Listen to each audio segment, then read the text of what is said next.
कहते हैं गुण तीनों की भक्ति में ये भरम पड़ो संसारे। कह कबीर निज नाम बिना तुम कैसे उतरो पार।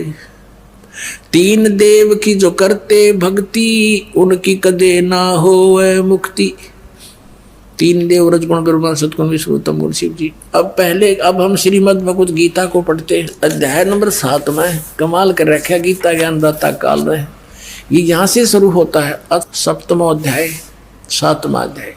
अब कहता है पार्थ अनन्य प्रेम से मुझ में आसक्त चित मेरे प्राण होकर योग में लगा हुआ तू जिस प्रकार से संपूर्ण विभूति बल ऐश्वर्य गुणों से युक्त सबके आत्म रूप मुझको संशय रहित जानेगा।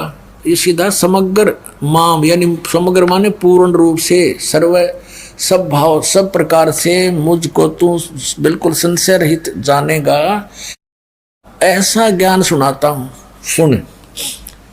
मैं तेरे लिए अभी दूसरा 7वें अध्याय का दूसरा श्लोक है।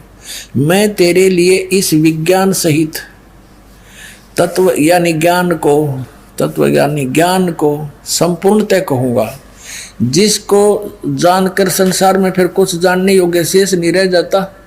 कि ऐसा ज्ञान सुना दूंगा कि इसको जानने के बाद फिर कुछ भी जानना बाकी नहीं रह जाएगा। अब देखना, अब हम आते हैं अध्याय नंबर 7 के और श्लोक नंबर 12 पर।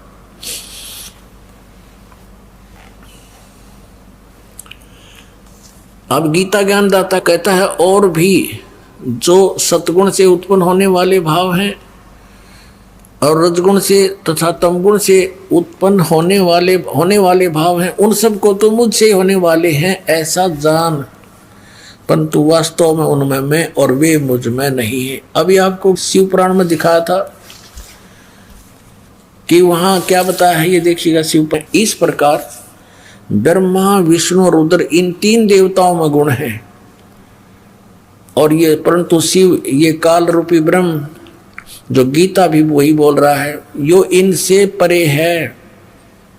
गुण अतीत माने इनसे परे है। या मार्कंडेय जी बोले इनका अनुभव है मुने, यहां पढ़ेंगे। इस तरह स्वयंभू परमात्मा की 3 अवस्थाएं होती हैं। रजोगुण प्रधान ब्रह्मा, तमोगुण प्रधान रुद्र और सत्व प्रधान विश्वपालक विष्णु हैं। ये ही 3 देवता हैं और यही 3 गुण हैं। हो गया कंसेप्ट क्लियर।